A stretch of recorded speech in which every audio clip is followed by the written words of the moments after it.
Good afternoon. Good afternoon, YouTube. Good afternoon, Instagram, TikTok. Hello, everybody. Thank you for joining once again. We had a great week last week. I'm still going over some of those questions. We got a lot of calls with some additional questions following last week's live. And I certainly appreciate all the input, and I appreciate the great calls, great questions. And I'm so happy that we gave some people some help along the way. That's really what we're looking to do here. Today, we're going to discuss a very important topic, something that we always get a lot of questions on, something that we discuss with our clients each and every day: maximum medical improvement. MMI is the acronym that we use for maximum medical improvement, and this is the cornerstone of your case. This is your goal. This is the basis of your settlement. This is what determines the value of your case. This is really the brass ring, the shining star. This is what we're looking for when it's time to discuss, what your case really is going to look like and what the value is going to be over time. So we're going to get into some questions about that. We're going to discuss some topics there to try to help you folks along. And if you have any questions, please always feel free to post them on YouTube, post them on Instagram. You can always call if you have any questions. Again, we are licensed here in New York State. We handle New York State workers' compensation claims. We work with a team of attorneys. We have partners throughout the country. We just had a chat today with a lawyer friend of ours in Indiana. Client needed some help in Indiana. We had a client who needs some assistance in Nevada. We had a California client last week and a Connecticut client. So as always, and a New Jersey. Don't ever forget good old New Jersey, our neighbors. So if you ever have problems anywhere, even though I might not be able to help you myself, we have a team of partners that we work with very closely that can help you out. And we also can help you with personal injury cases, Social Security, disability, labor and employment matters, unpaid wages, unpaid overtime, all those sorts of things. We have partners with attorneys that handle all that sort of stuff. So please, any questions, any problems, any concerns, give us a call. 212-406-8989. I see we're getting some questions already flowing in, and I love it, and I love you guys. But we're going to jump into the topic for a little bit first, and then we can jump over those questions and see what we can do to help you guys. So today we're going to discuss maximum medical improvement. And what is maximum medical improvement, MMI, in your workers' compensation case, and how long does it take to reach MMI? So workers' comp, as you guys know, especially those of you who have had a hearing in court, is very acronym driven. We have an acronym for everything: ANCR, MMI, AWW, PPD, LWEC. It can make you sick. So MMI is maximum medical improvement. Maximum medical improvement is when your condition plateaus, is when you level off, when you're not going to really be getting any better from treatment. You might get better just with the natural progression of time and your own healing. I see legal nurse Dieguez has joined. She's always a great contributor. So hello. But MMI, maximum medical improvement, and this is a term that's kind of it's ubiquitous. It's not just a New York State workers' compensation thing. You're going to hear this in different areas of law, personal injury, different states, different jurisdictions. But it's when you have reached the best point you're going to reach through medical treatment. When the doctors are finished is when you've reached MMI, maximum medical improvement. Generally speaking, here in New York State, when it comes to workers' compensation claims, MMI is reached for schedulable injuries. And we've discussed this many times in the past. Schedule loss of use and schedulable injuries are extremities: arms, legs, hands, feet, fingers, and toes. Usually, MMI is assessed 1 year after your date of accident or your date of surgery if you have a subsequent surgery. Usually for non-schedulable sites, it's closer to 2 years. Head, neck and back injuries, usually they look a little bit beyond that and give you a little more time. So the purpose of MMI is when is determining when you're done with your treatment, because it's only at that point that really a fair assessment can be given as to your permanent disability level. So, if you went and assessed somebody a week after their accident for permanent disability, number one, you wouldn't know what level of permanent disability they would be at. And number two, you don't know if they'd ever have a permanent disability. Treatment, surgery, things like that. You don't know how much better a person's going to get. So that's generally how MMI works. And again, it's that plateau level. When you get hurt, you're at the bottom of the barrel. You're as bad as you're going to get. But over time, you're going to get better. Your condition gets better, and then you plateau. You level off, and that's a visual representation of MMI. I could draw it for you, but I'm a terrible artist.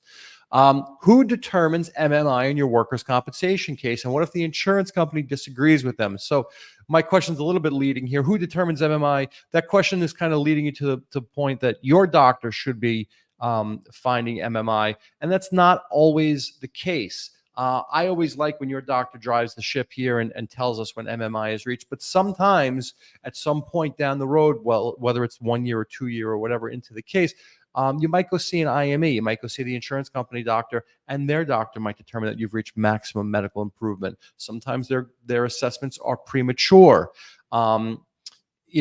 If their doctor finds that you've reached maximum medical improvement here in New York State, what'll happen oftentimes is when the compensation board receives that report and sometimes a request from the insurance company, they're going to send a letter out to you and to your lawyer, if you have one, saying, hey, the insurance company doctor has determined that you reach maximum medical improvement. So what do you want to do? Do you agree with them? Do you disagree with their assessment? Do you want to get your own opinion? What do you want to do? And they give you usually 60, 75, 90 days to take your own action on with respect to that finding, and it helps you direct your case in the direction that you want it to go. So if the insurance company doctor makes a finding of MMI and permanency and you disagree, take that report and go see your doctor and say, hey, doc, this is what their doctor said about me. What do you think? And, it's kind of like the legal equivalent of fighting fire with fire. They have their doctor's opinions, and I want to know what your doctor has to say so that we can pursue your case in accordance with what you and your doctor have decided to do with respect to your treatment plan. If your doctor finds that you've reached maximum medical improvement first, the insurance company might do the reverse. They might send you out to see their doctor. They might schedule an IME. Sometimes in that circumstance, though, it's a very good time for us to start working on a settlement of your case because we know what the parameters are. I'm sorry about that. We know what your doctor is saying the case is worth, and we don't yet know what the insurance company doctor is saying. And it could be here, and it could be much, much less down the line. So it's a good time for your lawyer and you to start possibly negotiating a settlement of your case. We have at least one side of the guidelines as to what the value is going to be, and it's usually the high end. And that's when we try to get involved with some negotiations and resolve your case, whether it's a Section 32 or a stipulation. So that's generally what happens when a determination of MMI is reached by at least one side in the case. And oftentimes when both sides reach the determination that MMI has occurred, oftentimes there's a difference of opinion there. Your doctor will say one thing and their doctor will say another, and that's when your good old lawyer gets involved and either resolves your case with an agreement, or we go to court and we fight it out, and we love to fight. Moving along here, questions are coming in. I love you guys. I'm going to get to some of these questions in just a moment. How can MMI affect your workers' compensation benefits? Which benefits? Oh, hold on, did I skip? I'm sorry. What happens when you reach MMI in your workers' compensation case, and what changes can you expect? So, when you've reached maximum medical improvement, your case is usually in that, like I said, in that plateau. You're kind of medically, you go on cruise control when it comes to medical care because there's not much more treatment that's necessary. If your doctor's reaching the conclusion that you're at MMI, well, he's not going to be requesting therapy or significant forms of treatment. He's not going to be requesting surgery or medical testing or diagnostic testing and things like that. Your case is going to plateau. You're still entitled to basic symptomatic care, which is, the occasional doctor visit or physical therapy visit just to maintain your current level, but your medical care is going to plateau and you're not going to be seeing your doctor as much. What also happens in that circumstance when there is a determination, and this is kind of a little tricky area where insurance companies take advantage of you and your case, and it's something you really, really, really need to be mindful of. When you're reaching that point of maximum medical improvement and your doctor is going to assess you for maximum medical improvement, you need to be super careful. Here's the reason why, and this is something that if you don't have a lawyer, you're gonna trip over this crack in the sidewalk, and it's gonna be dangerous for you.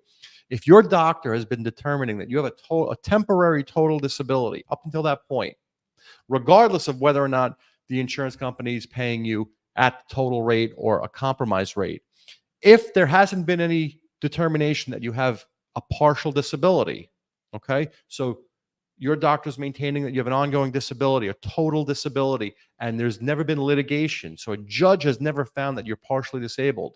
and your doctor now goes and files a report and says, you reach maximum medical improvement, and these are my medical conclusions, my assessment for your permanent disability, whether it's a permanent partial disability, a schedule loss of use, or a non-schedule loss of use, whatever it is, when your doctor reaches his conclusions, if he finds that you have anything less than a total disability, the insurance company is going to pounce on that.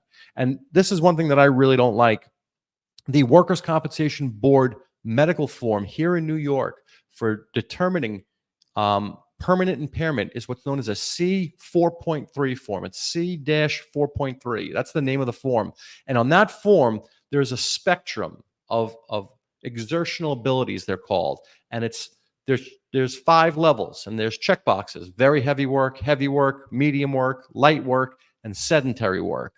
And your doctor is supposed to, in addition to finding your level of permanent disability, he's supposed to check the box of the work that you're capable of doing. And the problem that I have with that is they're all levels of work. There's really nothing there that says that you're totally disabled. So your doctor, almost by instinct, is going to be checking off some level of work that you're capable of, and essentially finding that you have a partial disability at that point. And the insurance company is going to pounce on that. They're going to say, you're not totally disabled anymore in the eyes of your doctor. You're partially disabled. And that is going to spark your obligation to look for work, your work search obligation. It's called labor market attachment. And you need to navigate those waters very carefully, because you want to either avoid that obligation, or you want to make sure, if you are tagged with that obligation, that you handle it properly so you don't get your benefits cut off. You have to maintain attachment to the labor market. You have to continue to look for work within your restrictions until a finding of permanency is made. So once, and this is, we're talking about non-scheduled cases. So if you have a neck, a back, a head injury, multiple injuries, once the judge determines that you have a permanent partial disability and makes that conclusion and renders that award, you no longer have that obligation, generally speaking. Now, there are some exceptions in different circumstances where it's changing, but for the most part, once you're deemed to have a permanent partial disability, you don't have to keep looking for work. But up until that point, you do have to look for work. You do have to maintain labor market attachment.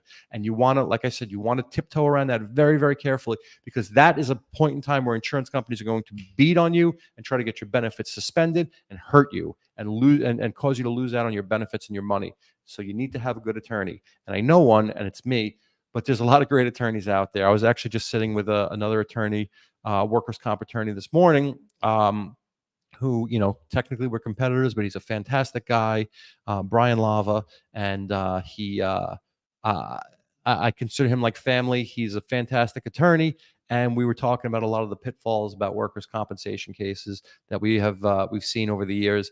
And this is one of them. So please be careful. If you ever have any questions, please give me a call, 212-406-8989. Rex Sikowski. I see here, how do I not? Cy, thank you. We love to fight. We love to fight. Just ask my fiance. I'm kidding. So let's take a look at some of the questions here. Lewis, you were first, so you're going to get first billing here. Yes, I've been on workers' compensation for over 6 years now. I live out of state. What are my chances for a good settlement? And you're from New York. Well, Lewis, I am trying to think of a good joke here, but I'm sorry you left. You're missed. But just because you're out of state doesn't mean that all is lost. One thing that's very, very important when you move out of state, and the further you go, the harder it gets, unless we're talking about California and Florida. But as you get away from New York, there's less and less doctors that are willing to take on your case and help you, because they have to follow the New York State rules to some degree. So it does make it a little bit more difficult, but all is not lost. Depending on where you are with your case, Lewis, especially if you're approaching or you're at that MMI point in your case, it's a good time to try to settle. You certainly want to have a sit down with your attorney. Now's a good time. If you're having these questions, maybe you're at that point, it's a good time to just call your lawyer, set up an appointment. If you're out of state, just do it by phone and say, hey, where are we at? I'm looking to maybe settle this thing. I'm done with my treatment, or I'm getting close to being done with my treatment. I want to be done with you and your workers' compensation business. Let's be done with this. And maybe it's a good time to have that chat. So just because you moved out of state, all is not lost, Lewis, but I do wish you all the best wherever you might be. We miss you, buddy.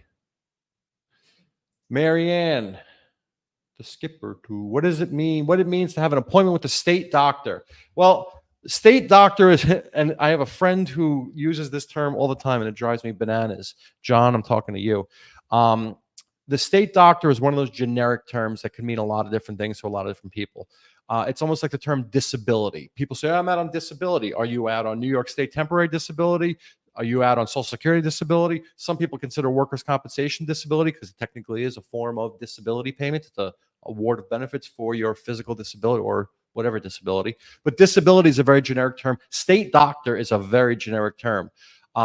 People who are employees of the state of New York sometimes have to see a state doctor in order to be released to go back to their job. Even if their doctor says that they're able to go back and the IME doctor says that they're able to go back, corrections officers and things like that sometimes have to see another doctor to be clear to return to work. So when I hear state doctor, I usually think that. But the term state doctor could also mean an IME doctor. It could mean the insurance company's consulting physician to determine whatever it is they want a determination on. Permanency, loss of use, ongoing disability, need for surgery, need for treatment, causally related injuries. Could be whatever issue pops up. So state doctor is a very, very generic term. I would need a little more information to answer that question, but be careful when you're fling around that term because it can mean a lot of different things to a lot of different people. But very good question nonetheless. Thank you.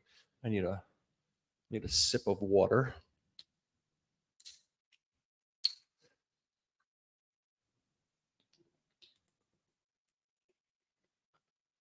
Okay. Mike J, I received a 35% loss of use for both knees and a 30% for the right hip. So essentially received a 65% of one leg and a 35 of the other. Just looking to see, is there a follow-up to your question, my friend? I don't see one. Well, those are high numbers. If you have a question, fill me in, my friend, just so I can answer you a little more accurately. But with that, I'm going to just move on to the next slide here. How can MMI, maximum medical improvement, affect your workers' compensation benefits? Which benefits stop and which benefits start? And that's a fantastic question because there is a line there. Once the judge determines that you have reached maximum medical improvement, your temporary benefits, the benefits that you receive while your injuries remain temporary. Temporary means that they're in a state of flux. They should be getting better. You should be improving over time because as you receive more and more treatment, you should be getting better. But if you go and have surgery, you're going to spike back to 100% level of disability, a total disability, and you're going to start getting better again. So your level of disability is going up and down because it's temporary. It's in a state of flux. Once you're found to be at maximum medical improvement, that fluctuation stops. And that's generally when your permanent benefits will kick in, your permanent partial disability benefits, schedule loss, permanent total, things like that. How long and how much you receive, and again, we're talking primarily at this point about non-schedule cases, permanent partial disability cases, but how much you receive and how long you receive them are dependent upon what the finding is as to your level of permanent impairment. And the considerations that the judges use, it's not just a matter of how physically or what your disabilities are, because sometimes there's a psychological disability in there. But looking at a case as an example, a back case or a neck and a back case, a judge could say that you have a 50% permanent disability. But on top of that, they're going to consider your vocational background as well, and whether or not your vocational background helps you find work in the future or might hurt you. You might have a very low level of education. You might not read, write, and speak very well. Whatever it is, that could impact you. And even though you might have a 50% level of physical disability because of your injuries, your back injury, your vocational background might make you more disabled. And the term we use there, since we're talking about acronyms, is LWAC, loss of wage earning capacity. How much wage earning capacity have you lost as a result of this accident? So the judges look at your injuries and your disabilities, and they also look at your vocational background to come up with your overall loss of wage earning capacity. And that figure tells us how much you get, how long you get it. The higher the level, the longer you get it. So, if you're found to have a 75% loss of wage earning capacity, you're going to get 75% of your compensation rate, and you're going to get it for 400 weeks. If you're found to have a 50% loss of wage earning capacity, I need the cheat sheet, I'm sorry. 50% gets you benefits for 300 weeks. So you get 50% of the total rate for 300 weeks. So as the more disabled you are, the more money you get and the longer you get it for. Okay. What are your rights and options when you reach MMI in your workers' compensation case? And what if you disagree with the doctor's decision? Well, if you disagree with your own doctor's decision, you should have had a better relationship and discussion with your doctor, because your doctor should be kind of walking you along. You should see what's happening with your level of disability along the way. And if you feel like you can't walk and you need a wheelchair, and the doctor thinks that you're able to run a marathon, certainly there's some issue there. Generally speaking, when you're at the point of permanency, requesting a second opinion is really not something you can do. You can't shop for a doctor's opinion. Doctor shopping, you hear sometimes. You can't do that. You have to, if you have a disagreement with your doctor, and it's only at the end stage of your case, then there's something wrong here. If you have a disagreement in the beginning, if you have a disagreement about treatment, if you don't like their bedside manner, whatever it is, you're free to change doctors. But when you go and change doctors at the very end just to get a new opinion on your level of disability, it doesn't look very good to the judge. So you don't want to do things like that. If now you're going to have your doctor's opinion, and you're also going to have the insurance company's doctor's opinion, and obviously those are not always, they don't always see eye to eye. If ultimately the judge rules more in favor of what the insurance company doctor has determined, or simply just doesn't give you what you think your case is worth or what your injuries are worth, you can certainly appeal a judge's decision when a permanency finding is made. So that is something to consider as well. And obviously you want to make sure you speak with your lawyer about that, so you know what the rules are and what your chance of success is. Appeals, adverse decisions that need to be appealed, the success rate is not fantastic. So you want to go in there with a strong case, so you don't have to file an appeal. Pardon me.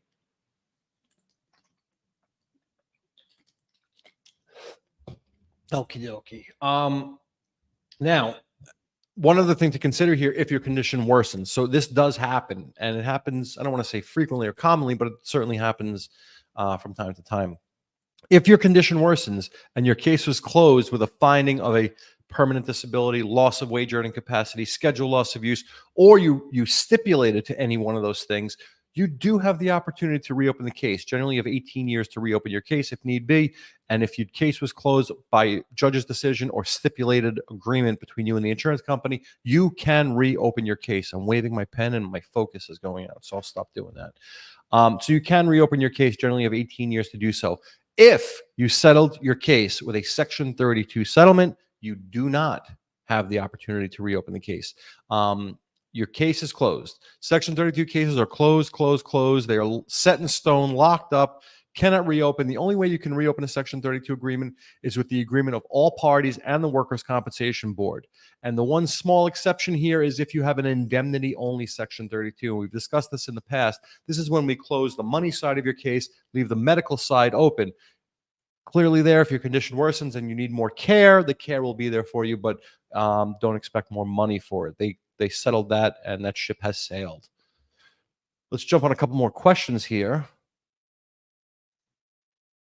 Alice, is the caseworker and the doctor have an obligation to give MMI results? Can they delay the process? I don't know what you're getting at here. So caseworkers, and again, this is somewhat of a generic term as well. Are we talking about the adjuster for the insurance company, or the nurse case manager? You might not be in New York, so maybe our terminologies are a little bit different. Generally, when I hear casework, I think of a nurse case manager, which is an employee of the insurance company that tiptoes around your doctor's office and watches you get your treatment. And if they think that there's a way to save money and cut treatment or change treatment or do something that's going to save their insurance company a few bucks, they usually stick their nose in and try to get it done. And they're usually super nice people, and it drives me bonkers because I have to be rude to them. But is there an obligation to give an MMI result? So generally speaking, in New York State, if you have a workers' compensation case, if there has not been a finding of MMI, which It's going to happen at some point in time, or it should happen, because just by the very progression of any given injury, you're going to reach a point of MMI. But let's just say, for argument's sake, that your doctor just hasn't done it and the insurance company fell asleep at the wheel and haven't sent you for an IME to determine it, or they were waiting for you to move first. Oftentimes the board and the judge will do it. If there's a hearing that pops up at some point down the road, and it's been 2, 3, 4 years since your case has since your accident that your case has been pending, sometimes the judge is going to say, you know what, this is 4 years old. Both sides produce medical evidence of permanent disability, and then you have to go out there and talk to your doctor and get a medical report. And the report is that same form we discussed earlier, the C4.3 form. Your doctor's got to fill it out because now he's been directed to do it.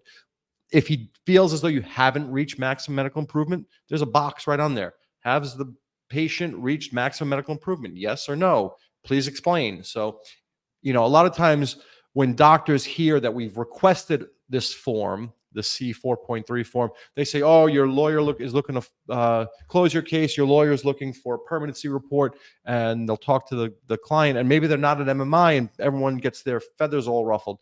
I mean, I can only speak for myself here. I'm only asking for that report because I usually am directed to get a copy of it, or sometimes we need to know. I'm not necessarily saying let's close this case or let's make a finding that you've reached permanent disability.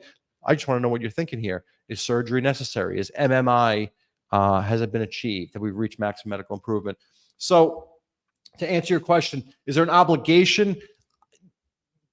Loosely, yes. And at some point in time, your doctor that's been treating you and following you should, at the end of that road, make that finding of maximum medical improvement. Can they delay the process? Anything can delay the process. And, if you stop seeing the doctor, you're the cause of the delay of the process. If your doctor has whatever opinion that you haven't reached maximum medical improvement, that's certainly going to delay the process as well. What's the difference between SLU and settlement pleas? And if my lawyer doesn't show up to my hearing and send his assistant, means my case doesn't worth. I don't know. If your lawyer doesn't show up to your hearing and sends an assistant could be a per diem attorney. It could be an associate attorney. It doesn't necessarily mean that he has no faith in your case. I certainly wouldn't, unless he's a really bad lawyer. But if your lawyer himself, listen, I'm a solo practitioner. I don't, and I cannot show up to every one of my hearings personally. I have a team of attorneys that I work with that work for me. And, I prep every case. I oversee every case. I monitor them. I watch them before and after the hearings just to know what happened. But physically, even with the virtual hearing system, it's just impossible to be in multiple hearings. So not every lawyer can appear at every single hearing. And just because somebody else is there doesn't mean it's a bad thing. But your first question about what's the difference between SLU and settlement. Settlement, like we said before about the term disability, and what was the other term that we discussed? State doctor. Settlement is a very generic term. They're all different types of settlements. And some people think when their case runs its course and the judge makes a final decision and they get one big check at the end, that's a settlement. And it's really not, because you're not reaching a settlement agreement. It's the judge making his decision and you getting whatever it is the judge decided on. But settlement's a very generic term that means different things to different people. SLU, when you reach the level that you have a schedule loss, and that's arms and legs, like we discussed, hands and feet. So if your doctor says you have a 30% loss of use of the arm and their doctor says you have a 20% loss of use of the arm, you could litigate the case and the judge could decide, yes, you have a 30%, and you can get that check for the 30%, case closed. Is that a settlement? Might as well feel that way, because it's no different than if your lawyer and the insurance company reached a conclusion and closed your case with an actual settlement agreement. So, I hope that clarifies things. Settlement means that the parties have reached an agreement. SLU is schedule loss of use. That's on the road to a settlement. But if a settlement can't be reached, the judge can make a decision on SLU, schedule loss of use. Okay. Great question here. And child of God, thank you for a good question. And for that, my friend, Gold star. What happens to workers' compensation if a person is eligible for SSD in New York State? Fantastic question. Instagram and TikTok, I wish you could see the question and my lovely gold star. So in New York State, New York State workers' compensation is a state benefit. Social Security disability is a federal benefit. So they're two different two different types of benefits, and they're given to you by different entities, one state, one federal. Now, in New York State, you can be eligible for both. If you are disabled as a result of a work-related accident, injury, or disability, you can get workers' compensation. If you're disabled as a result of any accident, injury, or disability, you can presumably, depending on if you satisfy all the other requirements, be entitled to Social Security disability. So presumably you can get both. If you are entitled to both and you're receiving benefits for Social Security disability and workers' compensation here in New York State, the general rule is the sum of your benefits on both sides cannot exceed 80% of your average weekly wage. If they do exceed 80% of your average weekly wage, Social Security is offset. So to answer your question, child of God, what happens to workers' compensation if a person is eligible for SSD in New York State? Nothing happens to their workers' compensation because it's Social Security that gets offset, not workers' comp. Workers' comp continues untouched, unencumbered. Everything's left alone. Social Security is the one that takes the change. Fantastic question. I was hurt at work 6 months ago. I took a nerve test that came back positive. My doctor prescribed me PT. I was also called back into work without being paid my lost time. Can you tell me why? I can't tell you why. I can't answer why your employer called you back to work without paying you your lost time. But if that lost time is a result of the work-related injury, I would certainly make sure I pursue that, especially with 6 months of lost time. I would pursue that and make sure your case is filed and handled properly and get the benefits that you're entitled to. I hope you have a lawyer, Ty Webb. I hope you have a lawyer. You should have a lawyer helping you with that. If you don't, you want to give me a call, 212-406-8989 if you're in New York State. Here's Mike J from before. So Mike J had a 30% of the hip and a 35% of each of the knees. And yes, they combine them. They should combine them. And you have a very good argument to be made that they should be combined. The insurance company is going to try to hedge and say, "Oh, we'll give you the bigger of the two." Whatever. Fight the fight, my friend. Good luck. Truth Seeker is a long-time contributor. Always has fantastic questions. Hi, Rex. When you're filing for penalties and sanctions due to unreasonable delays, how long is the time frame to get a decision? And does the investigator make the decision, or is there a panel deciding? So I don't know if we're discussing New York State workers' compensation or not here, because I see some buzzwords here that really don't apply. But in New York State, the delays that are sanctionable are delays in payment. And if an insurance, and they're pretty straightforward by statute, depending on the nature of the award, they have a set time to pay. And if they don't, it's pretty clear. You have 10 days or 30 days or whatever it is to make that payment. And we look when that payment is dated and when it's received to make the determination if there is a penalty to be levied against the insurance company. So we really don't get involved with investigators and things like that. I think you might be talking about labor law infractions and things of that nature. But if you need any help with anything like that, please feel free to give me a call, 212-406-8989. We also have Melly Mel, another longtime contributor. If you win your case, can the insurance company ask for an appeal? And does that stop your payments? Potentially. The answer, unfortunately, is yes. So if you go to court and you litigate any one aspect or your entire case, So let's say the insurance company is controverting your case and they're saying, you didn't fall down at work, you're lying. And you say, yes, I did. And you go back and forth and you have a trial. And you sit down with the judge and do your trial, and your attorney asks you a whole bunch of questions. What were you doing on the day? Oh, I was walking and I was carrying a box up to my boss's office, and I tripped and fell on the stairs. And did you report it? And so on and so forth. And you go through the whole trial, and the judge says, I agree, you got hurt on the job, and I'm going to award you benefits from the date of your accident all the way up to today's date. You've been out of work this whole time. I'm going to direct the insurance company to continue paying you. They owe you $25,000 in retroactive awards. They owe you $800 a week moving forward into the future, and I'm directing them to make those payments.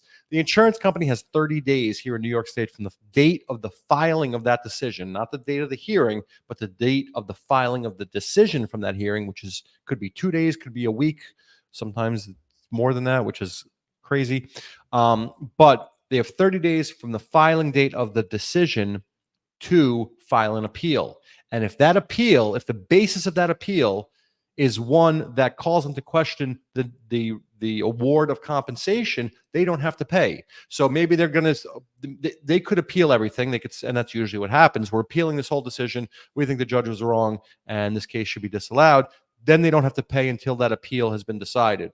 If they appeal your average weekly wage, we don't think he earned $1,000 a week. We think he earned $500 a week. Well, that changes what the awards would be. So they're appealing a portion of the awards by virtue of the fact that they're appealing the average weekly wage, and the amount that is in question, they can withhold and only give you a portion of the money, the portion that they feel is appropriate. If they turn around and say the basis of this appeal is that we don't believe, I don't know, surgery is necessary, then they shouldn't be touching your money. So if the appeal addresses a fact or an issue that pertains to the award, yes. Answer your question, they can stop your payments. They can put a stay on your payments. They can hold your payments until that appeal is decided. And that's something that we deal with all the time. You know, and usually we see it coming. Usually it's if it's a contentious case, you know, we could go into court and win, and the judge will make a great decision. And I'll call my client right up and say, listen, good job today. We did fantastic. We won. But just keep in mind, the insurance company has 30 days plus, because it's 30 days from that decision date, to file an appeal. So don't go spending money that's not in your pocket yet. If they file an appeal, you're not going to see those benefits until we win the appeal. So that's something to always keep in mind. Very good question, Mel. This guy always on it, always has a fantastic question for me, and that's why he's a Hall of Famer.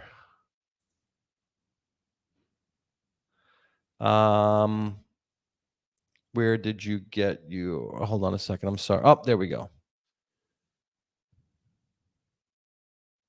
Okay. Chris Ashley, another all my Hall of Famers are out today. Hi, Rex. I've been out of work since 2021 with a neck and back injury. I had surgery in February. I recently started to see a psychologist. Can this help my case? You know, good question. Can it help your case? You don't, and this is something, whether it's going to see a psychologist, having surgery, it could be any, we get a lot of questions like this. And you don't go to a psychologist because it's going to help your case. You go to a psychologist because it's going to help you. You don't go and have surgery because it's going to help your case. And by help your case, I'm assuming we're all talking about your case increasing in value. You don't go for surgery because it's going to make your case more valuable. You go for surgery because it's going to help you. And you shouldn't ever make a decision on getting any type of treatment or anything like that because it's going to help your case. You should do it because it's going to help you. If you feel like you need the help, absolutely you should do it. You know, the case speaks for itself. While a case is pending, you know, we've all seen a snow globe, and while a case is pending and it's developing and things are happening, it's like a snow globe being shaken up. And when you finally sit and put that snow globe down and let the dust settle, let everything fall into place, you get a good idea. And, you know, if you went and got unnecessary surgery or unnecessary treatment, it's gonna be evident when the dust settles, when the snow settles. So just doing something just for the simple purpose of trying to increase the value of the case is not necessarily the best thing to do. You should do it because you want to do it, because it's going to help you. But again, it's a great question, and we get it all the time. And you know, people say, "Well, you're the lawyer. You should know. Should I go have my foot operated on?" I'm not a doctor, and if you and your doctor have had this discussion and you think a foot operation is going to help you, go do it. If you think psychotherapy is going to help you, go do it. It helps a lot of people. A lot of my clients go, and it's certainly something you should consider. But you should be doing it for the right reasons, and that's for help for yourself. Great question. Chris is always a fantastic contributor. So Mel, to follow up on his question before, can the workers' compensation judge deny an appeal from the insurance company after you won a case? So here in New York State, the judges don't hear the appeals. When a judge hears a case and makes a decision, and that decision is appealed, it goes up to the workers' compensation board panel. And there's a panel. So the workers' compensation board is composed of commissioners. There's a whole bunch of them. And if you go on the website, they're all listed there, and their biographies are there, and how they got their position with the workers' compensation board. And when a case is appealed from a judge's decision up one level, it goes to a board panel of commissioners. It goes to, usually it's 3 commissioners that hear the appeal, and make the decision.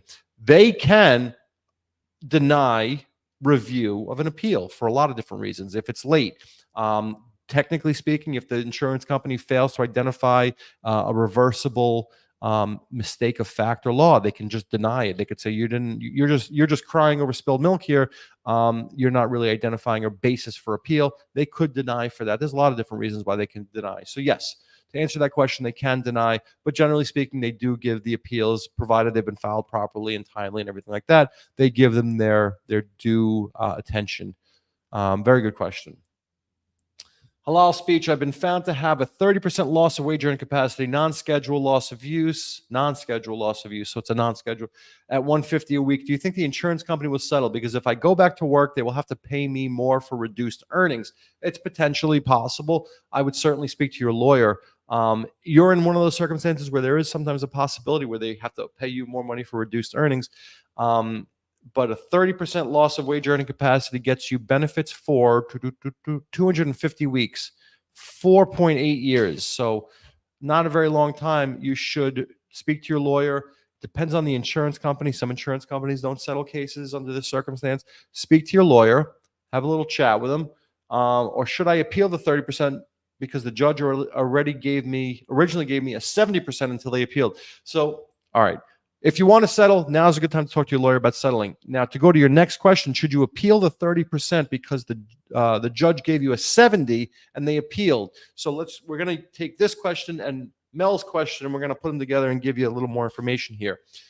If the judge found that you have a 70% permanent partial disability and the insurance company appealed to the board panel, to the three commissioner panel, and they modified the judge's decision and they gave you a 30% rather than the 70% that the judge had initially found, you can appeal that decision. You have 30 days from the filing date of the memorandum of board panel decision. So the decision that the three commissioner panel gave you, when you receive that, you have 30 days from the filing date. The bottom right-hand corner, it'll say date of filing. You have 30 days from that date. When you appeal from that decision, now you're appealing one level above the panel. You're going for full board review. You're trying to have your appeal heard by all of the commissioners. Now, to talk about what Mel was touching on before about denying an appeal, there are two different types of appeal that go before the full board. There are mandatory and there are discretionary appeals. And the quick and easy way to distinguish the majority of them, mandatory appeals are when the three commissioner panel is not unanimous. So if one of the commissioners, usually the middle, if one of them thinks differently than the other two, well, the other two, by majority, their decision is the law of the case. But if there is a dissent, if one of them disagrees, you have the right to a mandatory full board review. And you should certainly do that. I would always take advantage of that because you have at least one person on your side in a room full of decision makers. So if the board panel was unanimous, which is the majority of the time, your full board review is discretionary. And the full board could opt to deny review altogether, where they won't even read it. They're just going to say, we took a quick look at this. The board panel was right. Next, we don't want to hear your appeal. Now, halal speech, going back to your question, you should certainly speak to your lawyer. Do you have a mandatory appeal? Look at that thumbs up. Talk to your lawyer. Sometimes if you file the appeal and you let the insurance company know, hey, I'm appealing this decision. I think this is a load of crap and I'm appealing it. And you're going to have your lawyers file a rebuttal. You're going to have to argue this, and we're going to drag this thing out because we think this is a crappy decision. And you know what? Now's a good time for you to settle as well, because you never know. The board panel could turn around and say the judge was right, 70%, and now the value of the case just shot through the roof. So now might be a good time to attack and settle. So talk to your lawyer. I hope you have a good one. If you need help and you want to give me a call, 212-406-8989. The Reaper. Can you have more than one attorney representing you? Can you have more than one Reaper come get you? No. You generally have one lawyer represent you or one firm. You could have multiple lawyers from a firm represent you throughout the course of your case. But the attorney or firm that you signed your retainer agreement with, provided you have not discharged them or substituted them, that is your lawyer. Mel, the insurance company's upset because they lost their case and now they want to appeal it, but now they have 30 days to appeal. But they have lowered my payments and stopped my payments. So that's exactly what I was saying before. They have a right to do that. Unfortunately, it's one of the crappy things about what just the way the law is here, but you can't avoid it. And by the same token, you can appeal a decision that you don't like. Unfortunately, the other one's holding the money that we're trying to get, so it's a little uneven at that point in time. But sorry for the bad news, but it's just the way it is. Couple more questions here. Child of God, I have body parts now hurting due to overuse because of parts that's part of my claim. Can those body parts be added to my claim? I love it. You guys are the best. We've talked about this in the past, and these are potentially, I'm not a doctor, these are potentially consequential injuries. You should 150% talk to your doctor. Make sure he knows all of the pains and injuries that you're feeling. People who have you could have torn your ACL and you're walking around with crutches, and now your shoulders and your wrists are hurting because you're walking on crutches. Tell your doctor. If your doctor feels that those are consequential, let him include those in your medical reports and try to pursue those. So you should certainly let your doctor know. Sorry, you're having more problems here, my friend. But yeah, talk to your doctors. Joseph Rosario, I see. Joseph Rosario has a bunch of injuries because of a pallet wrapper. My lawyer wants me to get a second opinion. Injury was 5/6/2020. You put a bracket, so I don't know what the last date was. If your lawyer is recommending a second opinion and you have all these injuries, if you trust your lawyer, go for it, man. That's what we're here for, to give you advice and show you the way. It looks like you do have a pretty significant set of injuries here as a result of the pallet wrapper malfunction. And I've seen that happen a couple different times. Those things are pretty dangerous. So be careful in the future. Talk to your lawyer. And, there's absolutely nothing wrong with, if you're at that point in time, to go ahead and do that. PM Galleria, you're the only question that I skipped. Let me go find your question then. I don't want to be a bad guy here. I want to make sure I answer everybody's question. I don't see your here you go. Here you are. In New York, peace. Multiple injuries under the same employer with 2 claimed cases. So you have multiple injuries, 2 different cases. The injuries overlap. Some are scheduled, some are not, and you have to find a new profession. The lawyer said the insurance is not interested in settling now. Why wouldn't they want to settle? There could be a lot of different reasons why they wouldn't want to settle. And we see it happen sometimes. Some insurance companies, first of all, I'm not going to name names, but there are insurance companies where we have cases that are ripe for settlement. We have cases where insurance companies are going to be on the hook forever and ever and ever on cases where they're going to owe a ton of money. And the clients are calling me up saying, I'll take a huge discount. I just want to settle this damn thing and move on with my life and never have to deal with these people again. And we're willing to give, I have a client who's willing to take pennies on the dollar just to close this case and be done with it. And the insurance company just says, we don't want to settle, or we're not settling cases right now, or I don't know. It's just the way it is sometimes. I don't know the specific facts of your case, PM, but you could also be looking at a circumstance. Is there a labor market attachment requirement here? Have you been looking for work and they haven't found you, that you've reattached? Possibly. I don't know your case, but there could be a lot of different reasons. They could think that maybe there's malingering, maybe you're faking, maybe the medical report's going to show that your injuries are not as severe as your lawyer is making demands for. So it could be a lot of different things. I would need a lot more information. And again, it could just be that the insurance company doesn't want to settle.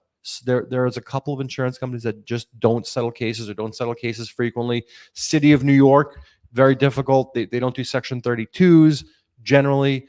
I don't want to speak for somebody else, but it could just be one of those circumstances as well. And the clients that I have that have cases with those insurance companies that just don't settle cases, I don't know what to tell them. It's just, you can't force a settlement, unfortunately. Speaking of settlements, how long does it take to reach a settlement after the demand letter goes out? I have settled cases. I have literally drafted a demand letter, sent it, and said, you know what? It's 11:55. I'm going to go for lunch in 5 minutes. Let me make one quick phone call. Hey, insurance company, I just sent you a letter demanding X, Y amount of dollars.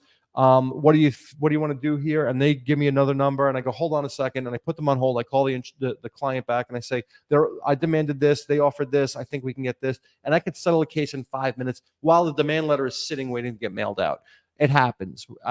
It could take minutes and it could take years, and there's really no rhyme or reason. Again, settlements are voluntary actions. You can't force an insurance company to settle. You can't. You can make a demand, but you really can't demand much. You're just saying what you're looking for. Let's talk about it. Let's work it out. Let's figure it out. But if they don't want to come to the table and work out a case, you can't really force them to do it. So it's that's the best answer I can give there. Okay. Few more questions. It's 4:52, and I just got to do something before 5 o'clock. So I'm just going to go for another couple minutes here. Can you reach a settlement if you have not reached MMI? I'm dealing with an insurance company not wanting to approve fusion, and I went to two. I don't know what a PQM is. Are you in New York? Both approving my doc recommending surgery. So I don't know if you're in New York or not. It doesn't sound like it. But if you can settle a case at any time, I have clients who have not reached maximum medical improvement, who are surgical candidates, who tell me I don't care. And like our early question, I want to move out of New York. I want to move back to my country. I want to move back to Pennsylvania. I want to move the hell out of here. I don't care. I know my doctor says I need surgery. I'm not having surgery. Get me as much money as you can get me, as fast as you can get me, and let me leave, or let me just move on with my life. So, everybody's different. I never tell people what to do because I don't live in your shoes. I don't know what your circumstances are, and I can only listen to what you tell me and make my recommendations. So, can you reach a settlement if you've not reached MMI? The quick answer to that question is yes. And if that's something that you want to do, talk to your lawyer. All right, one or two more here.